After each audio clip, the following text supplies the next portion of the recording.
Oh ya, wow, mantap. Tadi belum. Tes, tes.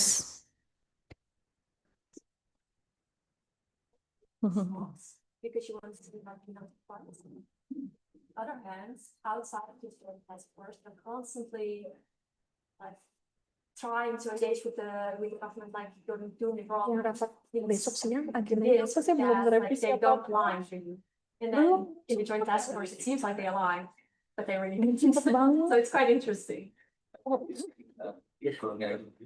No, I haven't. Ada reviewer, tugas review.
Yeah, you just to press the, yeah, no, yeah, nggak apa-apa.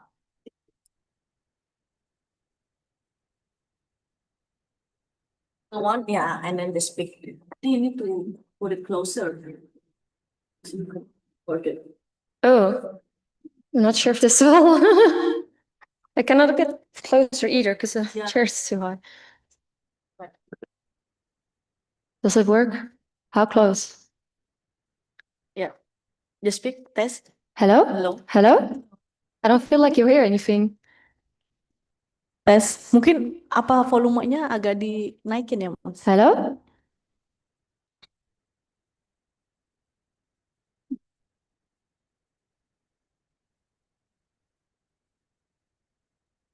Udah. Itu kedengeran di YouTube. Yang kemarin itu sempet awal-awal nggak begitu jelas ya. Tes, tes, tes, tes. Oke. Hello? I think, Oh yeah, I think that's better. Yeah, I think you have to. I have to lean Okay, forward a yeah, little bit. yeah, get closer. Check, check. Okay, Yogi, I think we can start, yeah.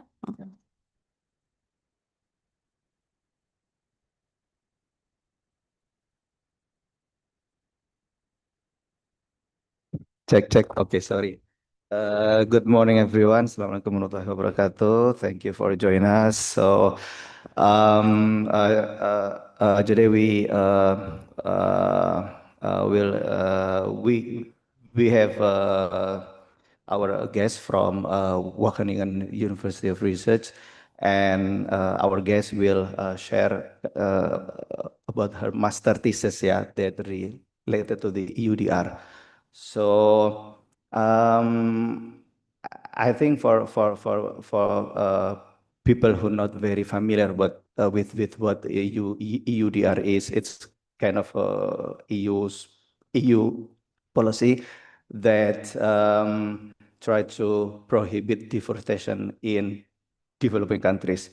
But now it develops into kind of heated debate between the global north and the global south, because I just only give kind of example in his podcast. The Deputy Minister of Foreign Affairs, Pak Arif Nafas Obroseno, he said that EUDR is kind of the example of European imperialism. But on the other hand, we know when we talking about palm oil in this country, it's kind of, yeah, thick with many problems, right? Thick with business political collusion, thick with violence, thick with conflict, and so on and so forth. So if you also read the Majalah Tempo this week, now they release kind of special issue that investigate the involvement of Haji Isam in Indonesian politics. And they found that Haji Isam also expand to the palm oil business, agricultural business, food estate. And we know that this kind of palm oil tycoon have very close relationship with the politician or themselves also as a politician. And that's why this kind of relationship easily damage the good corporate governance, accountability, and so on and so forth. So, you know, it's kind of heated debate that not easy to be resolved. One hand, some people think that EUDR is kind of the symptom of European imperialism, because it makes that people or company or smallholders in developing countries cannot, export their commodities to the Europe. But on the other hand, we also see that the commodity, the palm oil, and so on and so forth, is also that give a harmful effect for the uncontrolled deforestation. But also this kind of agricultural business also harmful for the indigenous people, because we know that in South Papua there will be kind of a huge project that will expand the palm oil maybe in the 7 times bigger, in area that maybe 7 times of Jakarta. So you can imagine the deforestation impact. So in light of this debate, we have our guest from Netherlands who will also discuss. And for me, I'm curious how maybe our guests try to navigate through this perspective, yeah. And also, we are hoping that not only that our guests can give any findings or insight to this problem, but also from us, And so please welcome if you have any question, puzzle, or something that you would like to ask to people here. Yeah, so feel free, because I think this forum is kind of forum to have kind of such a discussion. And then I will go to the rundown of the plan of this seminar today. So we will first we will see we will hear the Indonesian anthem, and then we will continue with welcome remark from Mbak Tika as a head of the Research Center of Political Studies, and then we will watch kind of videos that explain about EUDR, just only brief, maybe just only 2 or 3 minutes, and then Iris, right? Am I pronounce it well? Okay. Iris will present her findings, maybe Mbak Tika 15 or 20 minutes, ya, maximum, ya. 15, okay. 10 to, no worries. So we have time allocation until 12 o'clock, so it's quite flexible. So after that, we will continue with the Q&A session, and then close. Okay, so we will start our discussion today. Thank you. So next with national anthem. Yeah, thank you. And I invite you to stand up together. Thank you.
And next to Mbak Tika, time is yours for the welcoming remark.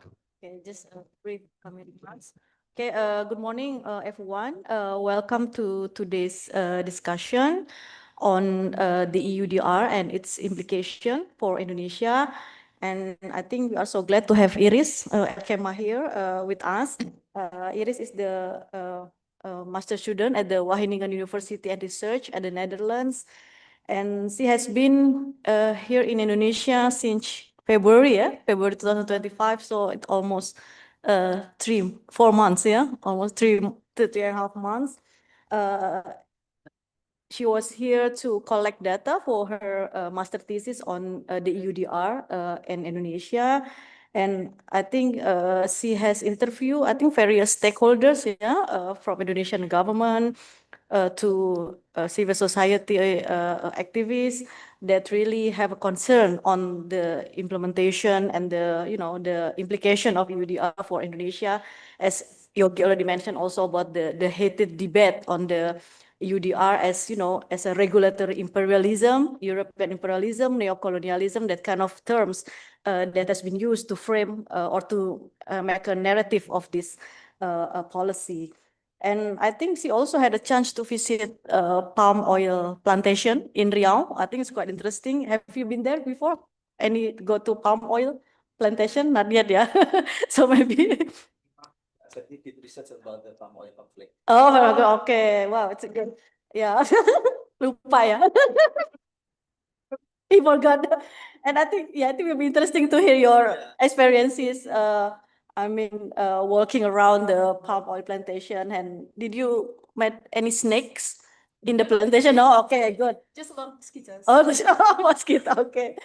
Okay, and then I think maybe for some of you who have not yet really familiar with EUDR, Yogi already mentioned, no worries, because we will show you, a video on EUDR in the YouTube, and then hopefully you can have, kind of a brief information about what actually EUDR and how it will bring implication for Indonesia and actually other Southeast Asian countries. And I think, as we already know, also maybe I just give a brief one. EUDR actually was passed in 2023 by the European Union. It aims to ensure that commodities sending to European market will not contribute to deforestation. Yes, and the commodities include palm oil, cocoa, coffee, cattle, yeah, and I think it will bring implication for Indonesia as the main exporter of palm oil and other commodities, yeah, coffee and cocoa, and I think other countries such as Brazil, Ghana, and even Malaysia as the palm oil exporter, and yeah, and I think Indonesia as the main player of the palm oil will get affected, particularly the smallholders one that dominates. I think some smallholder dominates the palm oil sectors in Indonesia. Yeah, not really a big company, right? The player, but also smallholders. So they will bring different implication for smallholder and for the larger company. And the potential implications will also far-reaching from social, economic, environmental implication. So I think it will be interesting to hear, to discuss all of the potential implication.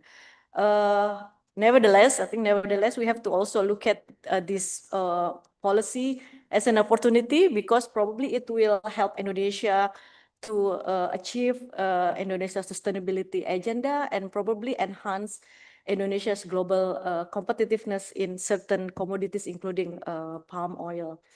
I think that's all for me. So thank you again, Iris, for your kindness to share your findings or experiences during your travel in Indonesia, and also your interview with some stakeholders. And also thank you, Yogi, for moderating this discussion. And thank you, seminar team, Mas Otto, Mas Rido, siapa lagi? Mas Imam, and juga Mario for preparing this seminar. And also thank you all the audience for your coming and participation. Hopefully we will have a fruitful and productive discussion today. Okay, thank you. That's all. Wassalamualaikum warahmatullahi wabarakatuh. Radhika, and I think we now can go to the video, the documentary movies. Ya. Caranya gimana sih? Oh, sudah. Oh ya. Oke.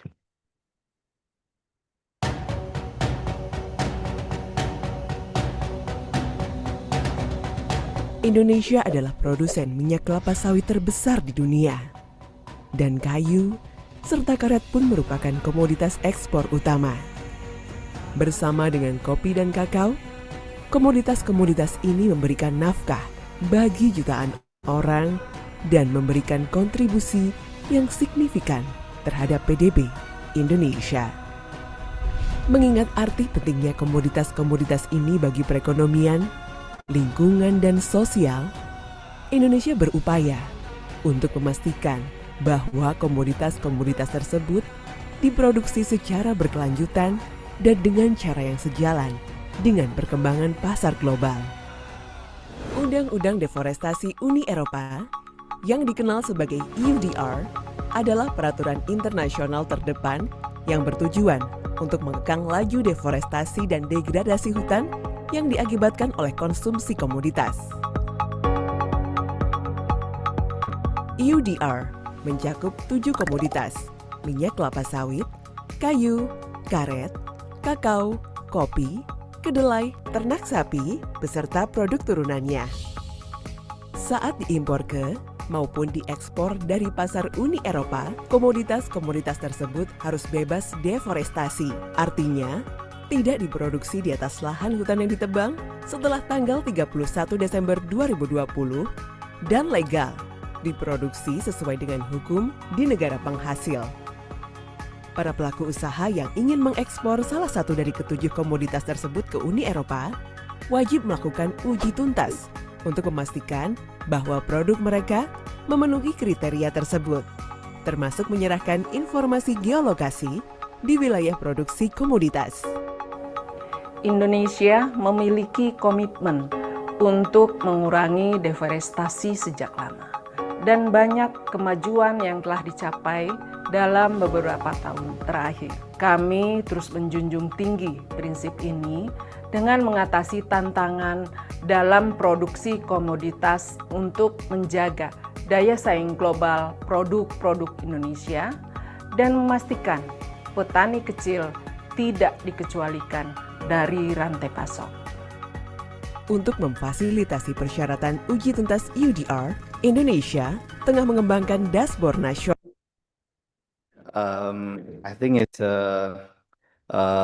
if you follow the whole movie, it could be quite long because it took 8 minutes. So at least in 2 minutes, the movie already give kind of explanation, yeah, or to the issue about the EUDR itself. But now, time I will give to Iris to share her findings, insight, or maybe also puzzle or question to the discussion. So Iris, time is yours. All right, thank you. Can everyone hear me? Okay, great.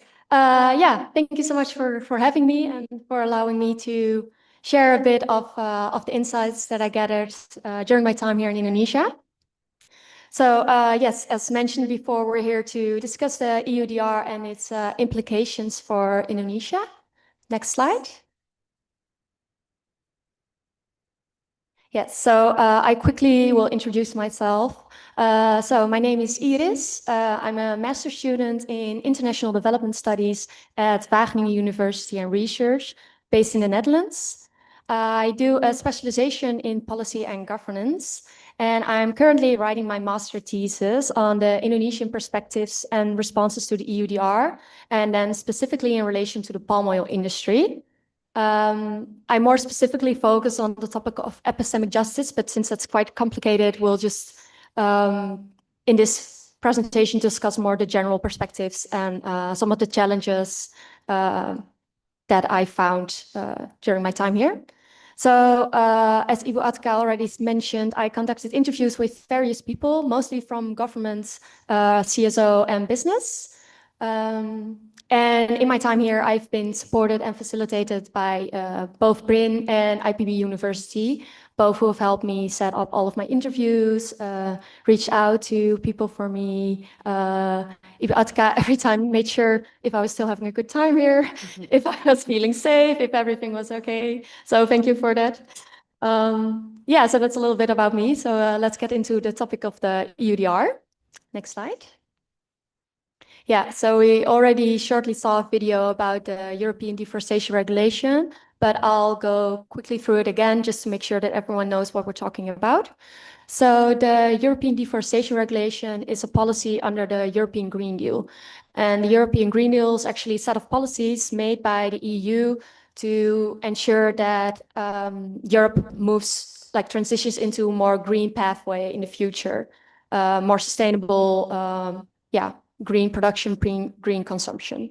So the goal of the EUDR is to curb deforestation rates driven by agricultural expansion and to reduce the EU's carbon emissions, because the EU sees that what they consume, they're partly responsible, of course, for the emissions and other implications that that causes, and therefore wants to do something about their own carbon footprint, basically. So as mentioned in the video as well, it applies to 7 commodities: palm oil, coffee, cacao, rubber, timber, soy, and cattle. And the first 5, so palm oil, coffee, cacao, rubber, and timber, are all commodities that are exported by Indonesia, meaning that this is a very big deal, this new regulation for Indonesia and for all the farmers, big and small. So I specifically focus on palm oil. Just so you know, so that's what I know most about. So for this whole regulation, there's a cutoff date, which is the 31st of December 2020. This means that anything that has been produced on land that has been deforested after this cutoff date will not be allowed into the EU. And that will be from 30 December 2025 onwards. So that's in about 7 months. Yeah. So Indonesia still has 7 months to prepare. And the most important requirements for this new regulation is that products have to be deforestation free. They have to be legal under the laws of the country of production, and they have to be covered by the due diligence statement. Can we go to the next slide? Yeah. So this due diligence statement is a bit of a tricky one. Basically, there's like 3 elements to it. First is to collect information. The second is to do a risk assessment. And if the risk assessment shows that there's a risk that the product doesn't comply, there has to be a risk mitigation. And already for the first point, the collection of information, there are some problems that are experienced by smallholders specifically, mostly related to the geolocation. But I'll talk a little bit about that later. And then another important part of the EUDR, which has caused a lot of controversy, is the country benchmarking system. And this basically means that the EU divides or assesses like a risk to all of the different producing countries. So basically they'll assess a risk to Indonesia as either low risk, standard risk, or high risk. And what this means is that it influences the amount of checks that will be executed on the products that enter the EU. So for low risk, it will only be 1% that will be checked, for standard 3%, and for high risk 9%. And this classification of the risk will be based on the rate of deforestation and forest degradation, rate of expansion of agricultural land for relevant commodities, and production trends of relevant commodities and relevant products. There's also some other aspects that can be considered, but these are the 3 main ones. Next slide. Yes, so the EUDR, there's a lot of challenges with this one, especially when it comes to legality. In general, there's a lot of palm oil plantations, and I'm sure also other types of plantations that are situated within the forest zone, which by definition makes them illegal. Which would mean that all of these products cannot enter the EU. Also, a lot of businesses still operate without HTU. And then more specifically for the smallholders who are facing most of the challenges, again, a lot of legal issues because a lot of smallholders don't have official land rights because a lot of the land just is given from generation to generation and never officially registered somewhere. And then there's also a lot of smallholders, like a lot, that still do not possess the SCDB, which is also a mandatory element for you to operate legally. Another one, only a small number of smallholders is ISPO certified. On top of my head, it's around 2%. So that means 98% is not, which also is a legality aspect. And what I mentioned before, one of the information requirements that you have to do under the due diligence statement is to provide your geolocation. And for a lot of smallholders, this is also a big issue because I'm sure you can imagine if you live somewhere very far away from the more busy areas, very in small towns, somewhere up in the hills or wherever you are, you might not have service, you might not have Wi-Fi, you might not even have a mobile phone. So obtaining geolocation can be a bit of a challenge, which is experienced by a lot of smallholders. And then also the whole EUDR is about creating traceability, knowing where does a commodity come from, That's why you need the geolocation. But especially for palm oil, the whole supply chain is extremely complex. It's a super long supply chain involving various middlemen, a mill. There's a long procedure, and traceability within the supply chain is a difficult thing to do, which is also a big challenge for the traceability aspect of the EUDR. And then especially for smallholders as well, it takes a lot of effort to make sure that you're compliant. And then there's no direct financial incentive like you have with ISPO or RSPO. There's usually an added value to your products. The EUDR doesn't really have this. So it's just mostly a burden, and they don't really see a direct financial benefit apart from access to the European markets. Yeah, and then for the controversies, I'll just go through these quickly and elaborate more on the next slide. So as already mentioned by my colleagues here, EUDR sees imperialism as discrimination against palm oil and as creating a trade barrier. There's a lot of controversy around the definition of forest, since Europe uses a different definition than Indonesia.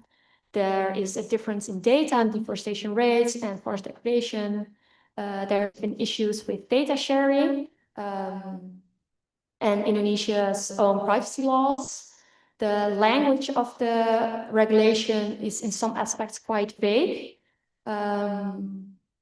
Yeah, I think I'll move on to the next one and get into it a bit more in there. Can we go to the next slide? Yeah, so as I mentioned before, I've talked to various stakeholders, a few of which were policymakers from governments. And I think especially the government has been quite critical about the EUDR. Yeah, as mentioned, they see it as imperialism and as discriminatory. What I've heard a lot in the conversations that I've had so far is that it feels very much like a top-down. It's a unilateral approach. But in things like this, one size fits all doesn't really work. There's no such thing. You have to make a regulation specific, and that's not what's happening right now. And the discriminatory aspect is mostly related to the palm oil. What I've heard from different policymakers is that they believe that because there's competition among different vegetable oils, the EU wants to limit the competition by just basically eliminating palm oil from the stage. So that's what a lot of the policymakers believe, is that it's kind of like discriminatory measure in disguise of an intention. And this is also kind of reflected in this idea that the EU is kind of claiming the moral high ground, judging other countries who progressed as far, kind of seeing them as countries that are not able to protect their own forests, kind of this idea, which is from the Indonesian side, from what I've heard, very, how do you say it again? They just don't feel appreciated. They don't feel seen. They feel like they're being, talked down, which of course is like, it's your country. You want to be proud of your country. So much has happened already in Indonesia in regards to limiting deforestation. So they feel like this whole regulation does not do justice to all of the measures that have already been taken, to all of the efforts that have already, been there. Then another one, the vague language, which prohibits proper preparation of the EUDR. So this is also what's mentioned as the reason for the postponement of the regulation, because it was supposed to be implemented last year already, but it has been postponed by a year. And the policymakers believe that it's because EU kind of realized themselves, like, the regulation that we drafted, it doesn't work. It's too difficult. It's not clear. It's I don't know if that's true, but that's what the policymakers believe. And the vague language is mostly related to things like adequately conclusive information, or you have to prove that you obtain or uphold human rights, things like that. Like, how do you prove that? There's no individual details on how this should be done. And then a lot of misunderstanding and misinformation. What I also said about this idea that Indonesia is not able to protect its own forests, that they don't really care. Of course, that's not the case. Indonesia has laws in place. Indonesia is trying to curb deforestation, and that's also where they're quite angry about, is that they feel like they're not on an equal relationship. So there's a lot of distrust between the two parties, and rather than proper engagement, yeah, it's quite strange because they have the same goal. No one wants deforestation, and now they feel like the EU doesn't really understand that and see that. And the last one about the European deforestation benchmarking. This one is definitely a difficult one, and one that's very, very controversial.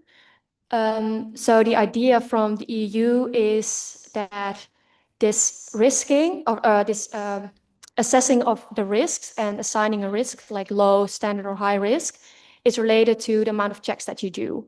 However, assigning someone high risk is not without any consequence. It's not just about checks, it's about the reputation of a country. It's about basically saying Indonesia is not able to protect its own forest. At least that's what policymakers think. If that's a risk that you assign, then that's kind of the implication that it has. So it's not just about the checks. And they're very upset about this benchmarking, also because it's not completely clear how the benchmarking will take place. And it's not 100% sure if they will differentiate between commodities or if they'll just assign a risk for the country in general, not distinguishing between commodities or different areas. So some of the challenges in the implementation, of course, another big one, the exclusion of smallholders. This is a really big risk. This is also what I've heard from my conversation with businesses themselves also told me, like, if there's a risk with smallholders, then we just won't engage with smallholders because we cannot afford that risk, which means they will be cut off from the European markets. And then again, difficulties in implementation because of the vague language, technical difficulties, again, related to, for example, geolocation, but also things with data sharing. There's high costs involved. There might be a decline in exports. It's a big burden for business, all this information gathering. And again, yeah, the damaged reputation due to the high risk benchmarking. Yeah, the next one. Yeah. So some of the potential implications, so exclusion of smallholders to the European market. This could also potentially increase smallholders' vulnerability in the whole supply chain, reputational damage, financial setbacks, a damaged relation between Indonesia and the EU. Currently, there's a lot of distrust, which is such a shame because before we had the bilateral agreement on the FLEGT, the voluntary partnership for the timber, which has been such a great step into designing a more sustainable regulation. And now after that, we have this EUDR, which just doesn't really do justice to previous efforts. And then another potential implication, is that there will be a segregation of supply chain. So what that means is that there might be like a clean supply chain just to supply palm oil to Europe. And then there will be another supply chain, which will just continue to cause deforestation or other negative environmental implications that will supply to the rest of the world who does not have the strict regulations that the EU has. And especially this one would mean that if this is the case, then the EUDR doesn't really impact anything. It doesn't really change anything, which would be such a waste of designing this whole regulation. But on the other hand, there's also the chance that with the EU setting these new standards, that other countries might follow. And there have been some indications that other countries are also designing similar regulation. Next slide. Yeah. But then on the other hand, there's also some opportunities. This is mostly what I gathered from NGO and CSO is they're also not 100% convinced, not all of them at least, 100% convinced about the EUDR. However, they do see it as a very important wake-up call and as a way to pressure the government in taking more action to protect the forests, because there is still deforestation going on. It is still a big problem. It has been limited a lot already. However, it is still an ongoing problem that has not been solved. And NGOs see is really as a way to make sure that more action is taken. And we already see that the Indonesian government has stepped up a lot. They have started to streamline their own data on forest cover, forest degradation, the mapping of land rights, and they've accelerated this one map policy that they have. Before, data among ministries was also different. Every ministry had different data on forest cover, the amounts of deforestation, land rights, everything basically. And now they're working together to create one map to have a more accurate and comprehensive overview of what's going on in Indonesia. And we also see that there's been an acceleration of the SDB for smallholders and ISPO certification, which of course is a very important step in also ensuring traceability, but also sustainability. Yeah, I think that was already it for me. I don't think I have another slide, do I? No. Yeah, and I think yeah, there's a lot more going on in the whole process, but of course I cannot elaborate on everything. But please feel free to ask any questions. Yes, thank you. Okay, thank you. Okay, thanks, Iris. I think all of us here, I believe that there's kind of something that we can take away from Iris' presentation, that we can learn about the challenges, the controversies, the political implication, and also the opportunities. So I think we can discuss further in this session, the Q&A. And I think also, Mbak Tika, that the discussion about the UGR also highly relevant for our research institute, because I heard that some of our colleagues also would like to start a research agenda that discuss about other commodities like coffee. So like maybe I heard like Imam or Dian, but Septi also start to think about how to link the coffee commodity with the EUDR. So I think the discussion about the EUDR could be also interesting to look up. But now I will open the Q&A first. So I believe that this kind of questions, or maybe would like to clarify something. So please feel free. First, Mario, which one do you want to gather all the question first, or you would like to Go by one by one? Okay, so Mario, please, time is yours. Thank you, Mas Yogi. Thank you, Iris, for your presentation. It's very comprehensive. I have three questions. The first one is about the technicalities. AUDR is new for me, so if you can explain how the EU oversee the oil plantations if the AUDR is going to be implemented, then how the EU oversee the old process of the palm oil in Indonesia? Will you find like independent organizations or auditors, or yeah, please, if you can explain the technicalities. And then the second one is I wonder if you study the readiness of exporters of palm oil to EU. I believe that it's not only Indonesia, Malaysia, also the major exporters to the EU. And how about the readiness of other countries besides Indonesia, for example, Malaysia, maybe South American countries who also export palm oil to EU? And then the third one is, if you notice that in the election, the Prabowo Subianto mentioned in the in his CSIS speech that Indonesia does not really need AU anymore. So during your interview with Indonesian officials or Indonesian from the governments, do you find does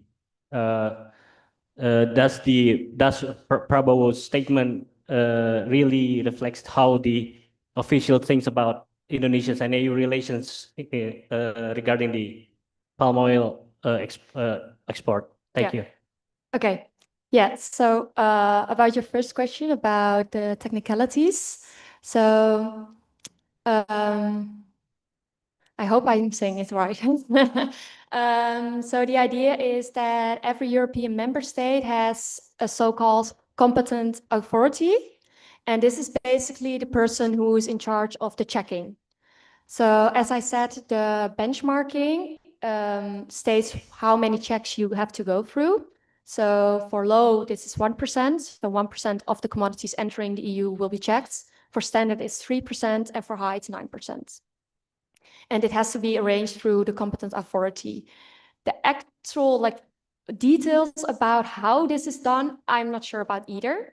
But the idea is that in this due diligence statement that you have to give, you give, for example, the geolocation. And on using the geolocation, you can pinpoint, you can see on the maps whether this has been in deforested area or in not deforested area. So that would be the way of checking. And then also for the legality aspect, you just have to provide documentation. So it's a lot of information gathering, proving that you're legal, that you don't do deforestation. And all of this is handled by the competent authority in the member states. So it's depending on where you ship it to in Europe, there's different competent authority for every country. Yeah, and these are appointed by the member states themselves. So it's I'm not sure, they're not all from the same area of politics. So some are more, I'm not sure the difference per country who this competent authority is. Yeah. Then for your second question, the readiness of other countries, I have to be honest that I'm not fully aware of that. I know that there's a lot of other countries who struggle as well. So what Indonesia has done is they've sent a letter to the EU together with other like-minded countries objecting to the EUDR, which signals that there's a lot of challenges in other countries as well. The actual degree to how ready they are, I don't know, but I know that Indonesia is definitely not the only one experiencing difficulties. Even some European countries are experiencing difficulties in regards to these new regulations. So, yeah. And the third question, what was it again? Yeah. Statement. Yes. Yeah, and Yeah. I have not really heard this one. I think also the policymakers do see that it's important to maintain a relationship with Europe. And that's also what they said. The whole, all of the conversations they've had so far, there's, for example, a joint task force with Malaysia as well, Indonesia and European Union to discuss some of the challenges in the implementation. And even though these discussions are not always as fruitful as Indonesia would hope, they do still continue engaging with Europe because they do see it as a very important thing to ensure that you keep engaging, keep the conversation going, even when it's not really what you want to do at that moment. But no, the statement that we don't need Europe anymore, I have not really heard that one. But there is, a lot of anger and disappointment as well. And so, yeah, that's very clear. And that was very prevalent in all of the conversations that I've had. Yeah, but no, I think they'll keep engaging. They do see Europe as an important trading partner still. Yes. Thank you for your questions. Next question, I hope from women. No, I hope from women. Okay, Mbak Setya, please. Congratulations, Iris. Welcome to Indonesia, especially at Research Center for Politics-BRIN. My name is Septi Satriani. one of the researcher from this institution. I'm joined in this institution since 2005. And we have joined several research with Yogi, Dian, and Imam related to natural resource in Indonesia. And as told by Yogi, there is an intersection between politics and business in Indonesia that make situation about deforestation and conservation is more complicated. Currently, we plan to go South Papua to conduct field research about food estate that where the narrative built by the state is for food security. There is a more and less 2.7 thousand hectare located about the forest. So this project will impact or trigger the deforestation. And the initial goal for food security promised by government, in reality, only a few of these is used to plant rice, and the rest is for planting productive crop like a timber, palm, sugar, and the other. And in this location, many indigenous people depend on the forest. So when the state produced a policy to change this location to be a food estate, this make indigenous peoples their livelihood. In one slide presentation state that one of the EUDR issues is plantation within the forest zone, and when you found a challenge such as implementation perspective on EUDR, what next to be done to solve the situation? For example, when there is a distrust between narrative or EUDR and global south, including Indonesia, do you have any recommendation to face the situation, and is this a part of your thesis master to give a recommendation to solve this situation? Thank you.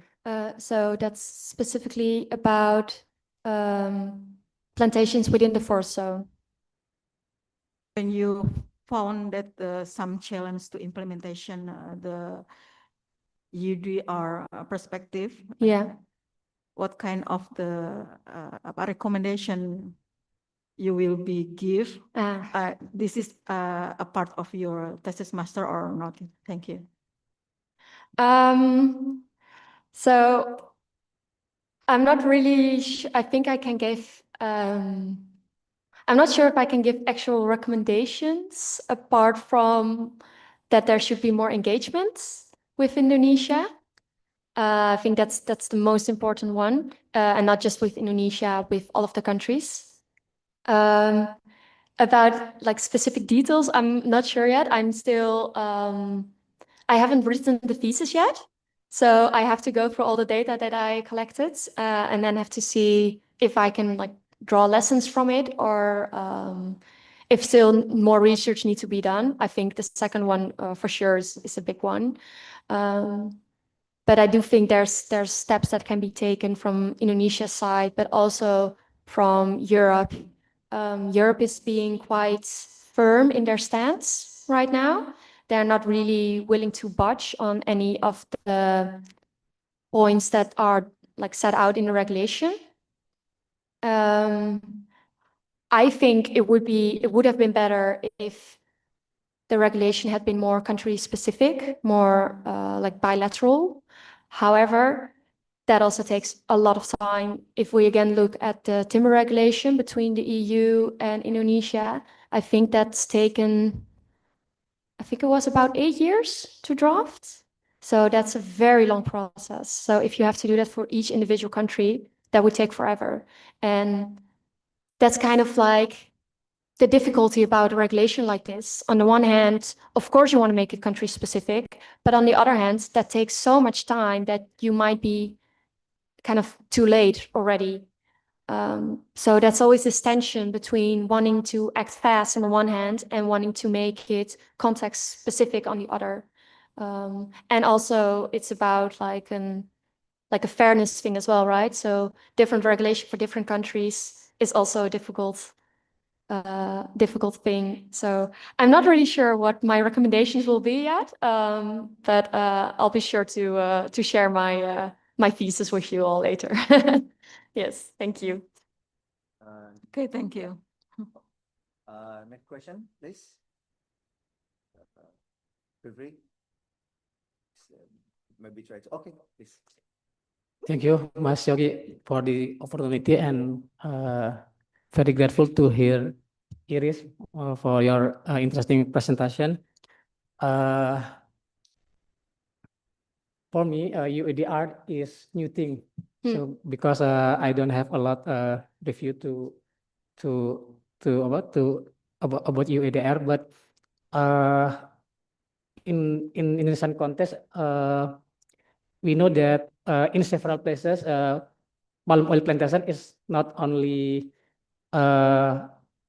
multinational activities, yeah, but in many several places in Indonesia, many community make oil plantation is their livelihood. Yeah. So my question is, how your perspective about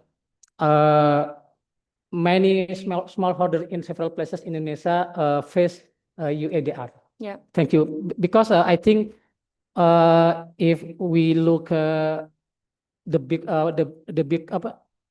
enterprise is not EUDR is not challenging for them, but for smallholder is, I think is big problem. Thank you, Iris. Yeah, that's the whole thing that I'm also still a bit, what also questions me. So when you look at the European Deforestation Regulation, if you look it up online, the EU says, like one of their slogans is, leave no one behind, which would indicate that they're trying to do everything to make sure that everyone's included in this whole project, right? But then, yeah, the inclusion of smallholders is extremely difficult in this instance because of the many reasons that I mentioned, especially the geolocation and legality aspect, but also simply awareness. There's still a lot of palm oil smallholder farmers who are simply not aware of this regulation, that it even exists. So there is a very high chance that they will be excluded from the supply chain to Europe, at least in the short term. Maybe they'll be able to supply to Europe in the future, but I think once the implementation starts, I think most of them will not be eligible to export to Europe. And what I've heard from the business side is they're actually not too worried. They feel quite prepared. They do still have some questions about some particularities relating to the actual implementation because some of it is still quite vague, but they in general feel quite ready. And that's also the thing with Europe is it's a big market, but it's definitely not the biggest one. It's around 10% of palm oil that gets exported to Europe. And 10% is a lot, but it's not that much. So what business also said to me is like they can basically gather enough to supply to Europe. They can provide that 10%. So in that sense, you don't really need the smallholders. So that makes it kind of like a question like how bad actually is it that smallholders are excluded? Because on the one hand, it's super unfair, of course, but on the other hand, it's only 10% of palm oil. But yeah, it's a difficult question. I think just because the EU claims that it's supposed to be for everyone, that's what really troubles me because that's just not the case right now, at least. And there is like some measures in place that kind of try to make it easier for smallholder. There's like a bit of easier regulation, and the implementation date is 6 months later than for the big businesses. But still, I think if you would visit a palm oil plantation in Indonesia, I think you would very quickly realize that this regulation is not doesn't work for smallholders. No, definitely not. No, and I think that's an issue for sure that should be addressed. And they're working on it, but I don't really know how to fix this problem, if I'm being honest. Yeah. Okay, Imam, you want to ask again? Okay. Okay. Is there anyone else? Feel free to jump in. Yeah, okay. One more question, if I may. Sorry. Just wonder, does this EUDR will cause disruption in supply of palm oil to Europe? Because, like you said, that exporters countries have difficulties to fulfill the requirements. Wouldn't be a backfire to Europe itself? I think it could be, but I think it depends on the product as well. So for palm oil, if it disrupts the supply chain or the supply of palm oil to Europe, in Europe you have alternatives to palm oil. You have other vegetable oils. So I think that one, it would be annoying, but it wouldn't be the end of the world. But if you look, for example, for coffee or cacao, there's not really anything to replace that. Yeah, we can drink tea maybe, but it's not the same, right? So I think that could potentially be a big one, and I think it will increase the prices if it really proves that difficult. But again, I focus mostly on palm oil, so I'm not 100% sure about the other commodities, but I do think they face the same challenges.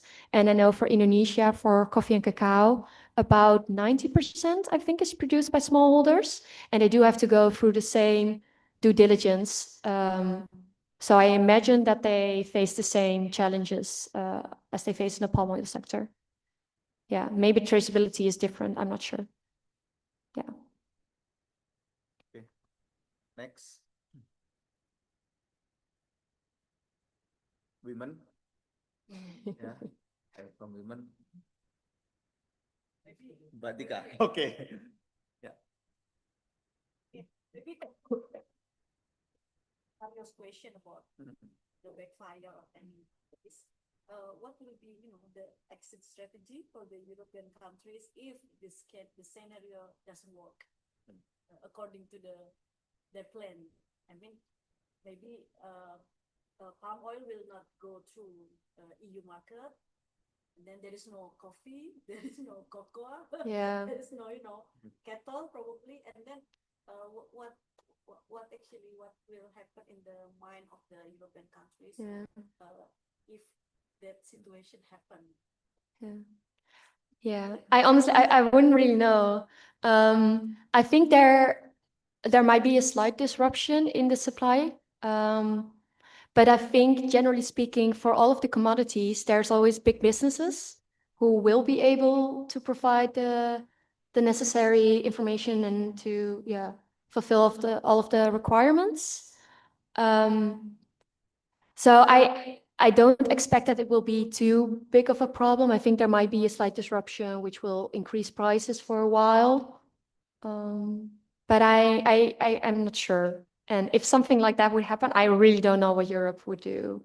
I think it's difficult because the thing with Europe, at least from my perspective, of course, I'm no expert, but it feels like they really try to take the lead in like moving to a more green way of consuming and producing, and they really want to be like the world leader in this green transition, which is also why they came up with this whole regulation in the first place. But yeah, I think already the delay in the implementation signals that maybe the regulation was drafted too quickly. I think they did not consider all of the complexities. I think it was, at least to me, it feels rushed. Yeah. So I'm very curious to see what's going to happen with the regulation, if I'm being honest. Yeah. Is there any possibility to have, kind of a relaxation of the revision of the Yeah. particular parts of the regulation to accommodate possibly, yeah, to accommodate some of the.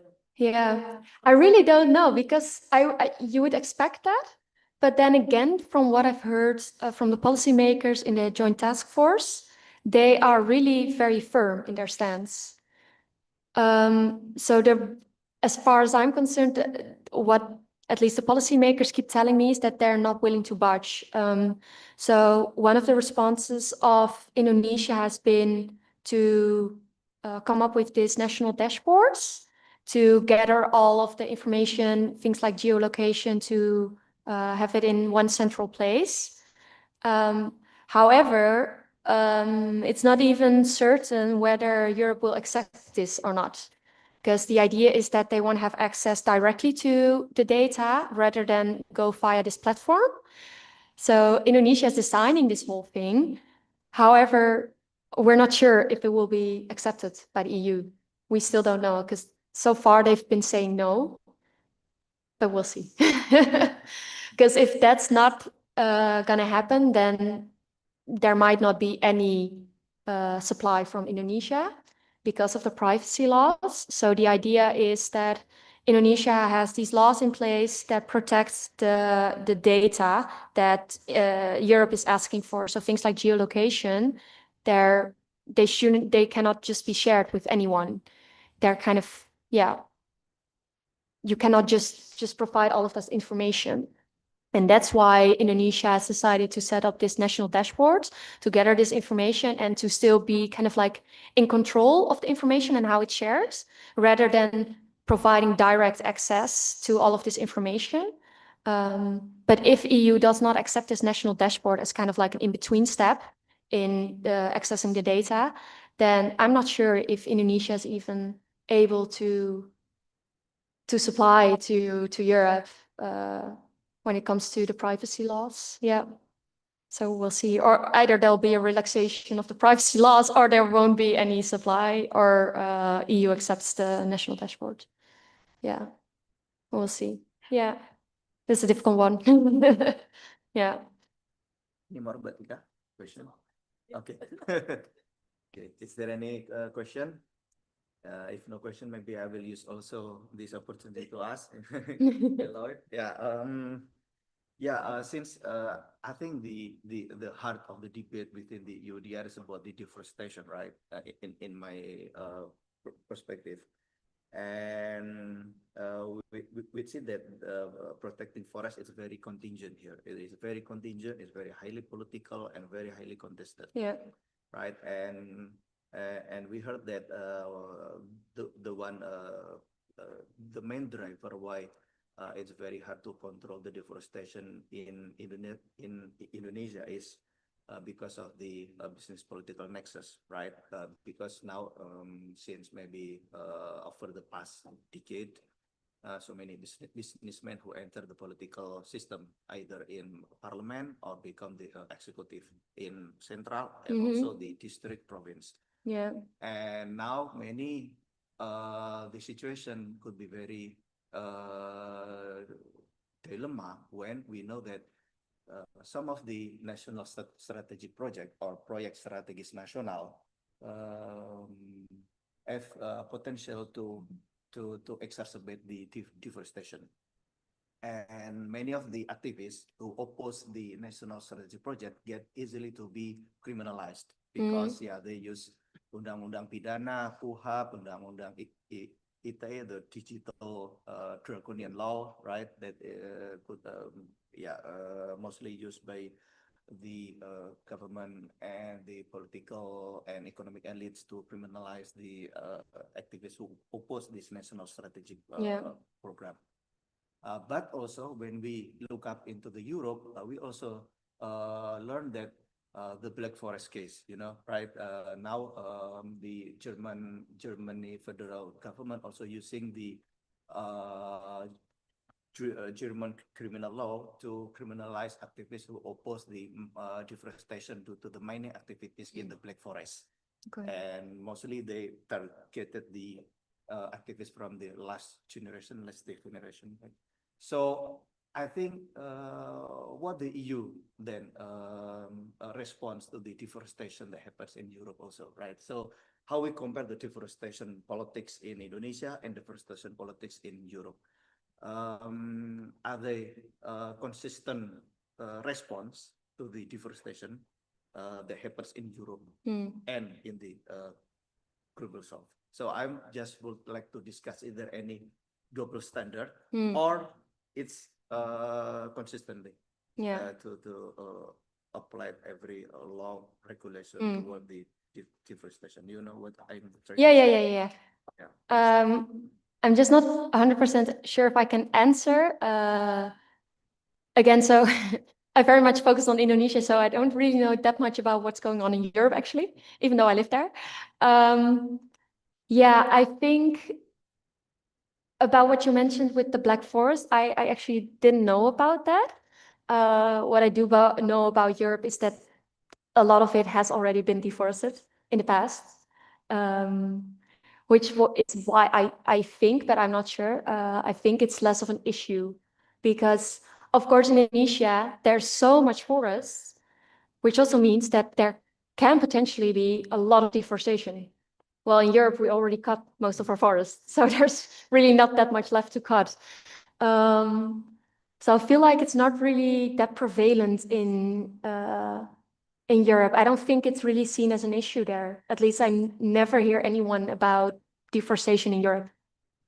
No, like when I speak to fellow university students or whoever, we never talk about deforestation in Europe. It's not an issue. We talk about climate change and about our impact on the world for sure, but not necessarily deforestation. No. Yeah, so I'm not sure. No. Yeah. Okay. Is there anyone next who would like to maybe give clarification or maybe to pose some questions? Or maybe Iris would like to throw something that you would like to deeper about something? Questions also to the floor, it's okay. Maybe I think this forum could be used for yeah, both ways. Yeah. Yeah, I guess I always just wonder a bit about like the EUDR, like on the one hand, it's such a big deal. On the other hand, I feel like a lot of people have not heard about it. How, like EUDR, on the one hand, it's a super important topic for Indonesia. And on the other hand, I feel like a lot of people have never heard about it, also in Indonesia. So I guess I'm wondering, like, how big of a deal is this really for like the common Indonesian, the not farmers? Just is it like something that's talked about a lot, or is it kind of, if you're into the topic, you know, and otherwise it's yeah. Okay, so want to respond to this question? Take a shot, please. Before the seminar, maybe some of us have no idea. But actually, I think it will take place at the end of this year for big companies. Yeah. For smaller, will be next year. Yeah, half a year later, 6 months later. Yeah. I can see that even in the academic community, because we had a workshop on EUDR last year, and we hope that there are lots of kind of abstract that are submitted, but because I mean it's really far from our expectation that not many people, even the academic community, really understand what EUDR from academic perspective and what will be the impact for the countries, even for Southeast Asian countries. So in that sense, let alone the ordinary people, I mean, even the academic one, even myself, what is this and what and how it will work for Indonesia. So in that sense, I think there should be more, kind of a I don't know what's the meaning the term socialization or dissemination about the EUDR, not only the government level, but also maybe even smallholders and the academic community. And I think from the government itself, I mean, most of the statements about EUDR come from the Ministry of Economic, Pak Erlangga Hartanto. is quite, vocal on understanding EUDR and also Rapas. So I don't even sure that other related ministry even understand about the regulation. Yeah. So yeah, that's what I can say. Yeah, I think Standing on especially when it comes to the details. But it's quite, I think, quite a long regulation with a lot of, like, on the one hand, a lot of details, but also it's still quite vague. So it's kind of an interesting mix. But yeah, like even I had to read it a couple of times.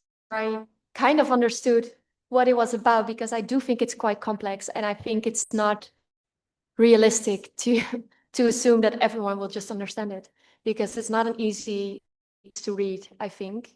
And I think some of the words might not even directly translate into Bahasa. I wouldn't be surprised.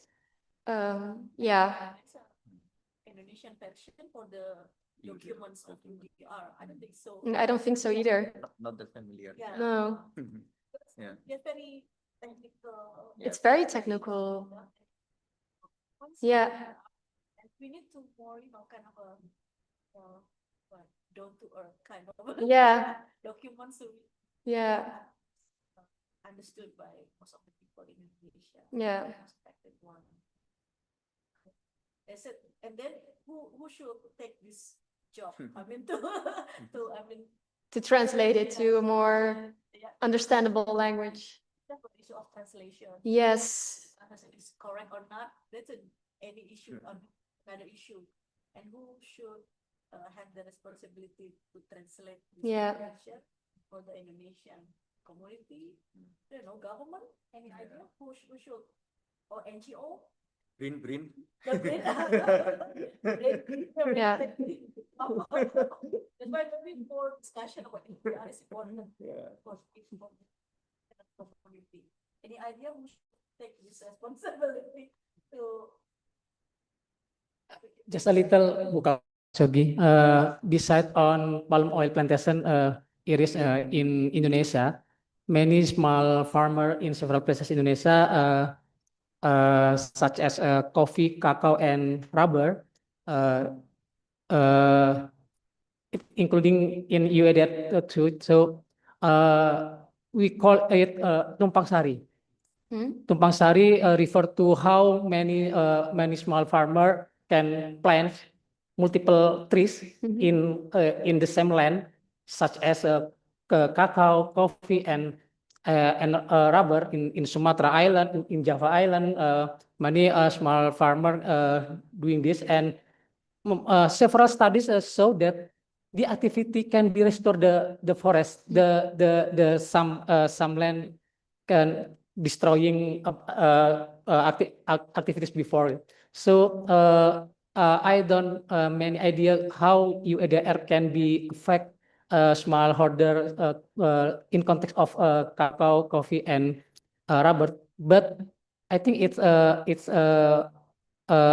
good topic to can be collaborate how EUDR can be affect to many communities in small holders context in coffee, cacao, and rubber. Yeah. Maybe you can reading about tumpang sari in many contexts in several places in Indonesia. He give suggestion to tumpang sari. Yeah. I think it's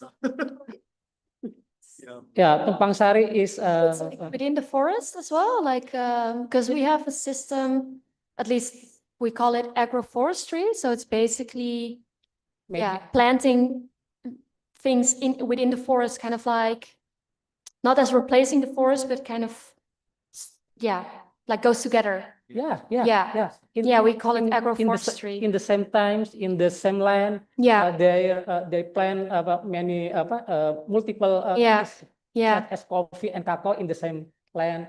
And when we read many studies, so that's how that the activities can be restored.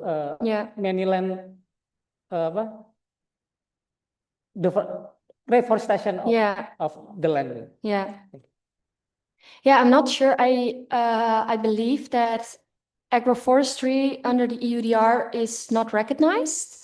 I believe that they see it as agriculture, but I'm not 100% sure, which I think is an interesting one as well, because agroforestry is also kind of seen as the future of agriculture in Europe itself, kind of as a way to make sure that we protect our environment and kind of like more live in harmony with nature rather than just getting rid of all the forests and planting whatever you want to plant.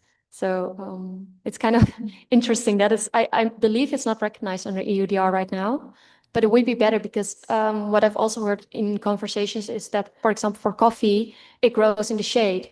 So it's always like in the forest, I guess, under forest cover because it needs the shade to properly grow, which is interesting because the EUDR doesn't really recognize that, doesn't really have room for something like that, and that I think also signals that the EUDR doesn't really take into account all the complexities and the on-the-ground reality of what's going on, and that's of course a big problem.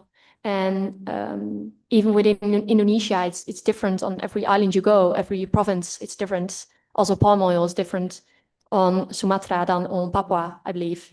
So, yeah, even one country, like even if you had country-specific regulation, it would probably not even completely reflect all of the complexities, let alone a unilateral approach. Yeah. Interesting. Would like to jump in anymore? Okay. Is there any more questions or comments from the university student maybe? Yeah, now. Which university is this? Okay. Okay, yeah, do you have any question about this or your opinion?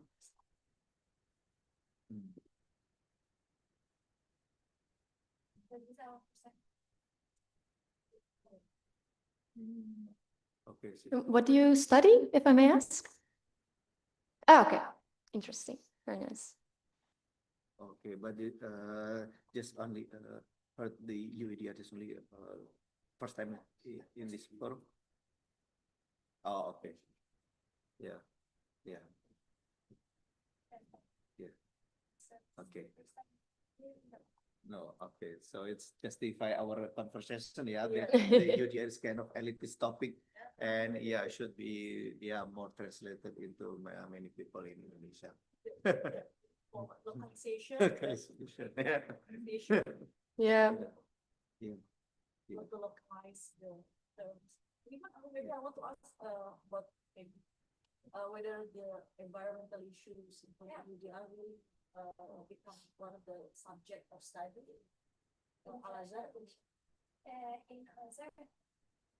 especially in international relations, we study a lot about it's environment. Mm-hmm. This is part of it, but I think our term is the economic object. This it's really the first time we know about the Philippines, with the pressure, the challenges. Okay. Yeah. And hopefully it will happen soon. Yeah, very soon. Yes, at the year. Yeah.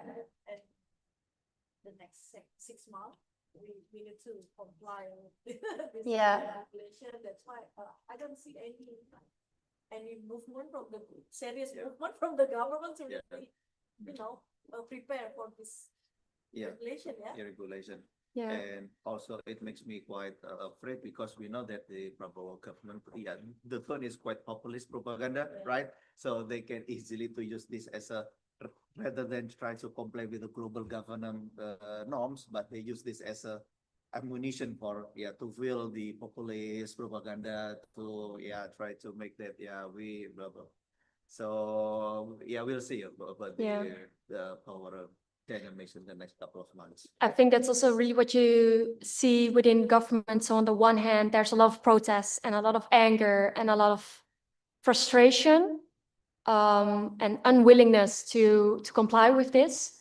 On the other hand, you do see things like the national dashboard, making sure you have your data straight. So there is a lot of movement also in a way preparing for this new regulation.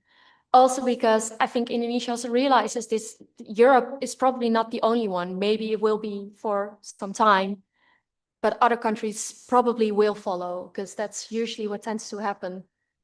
Yeah, I think so. At least like maybe the United States, UK, but we'll see. Even the United States, really? Nah, maybe not now, but yeah. Yeah, I think with Trump doesn't really care, but I think someone after Trump might care. We'll see. Yeah. Yeah. Yeah. Okay. Any Is there anyone? Yeah. last comment? Not last but not least. Yeah. Concern. I think it's quite a good opportunity, I mean, for all our researchers that focus on environment to really bring up this issue, Yogi, and Yeah. maybe, I don't know, maybe propose kind of a proposal on environmental issue. Really, I think we need to have an affirmative action to really bring this idea I mean, into our conversation. Yeah, so we can join the conversation. The global south countries can join the conversation around the sustainability agenda about the climate change. And, yeah. I think that's all. Yeah. Yeah.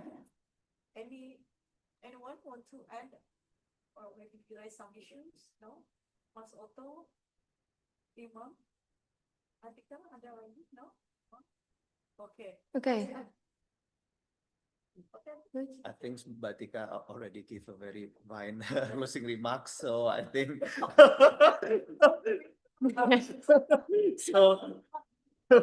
so I will just invite all of us to give applause to our speaker. Okay. Yes, thank you so much for having me. Yes, that's very nice. Okay, next in our agenda.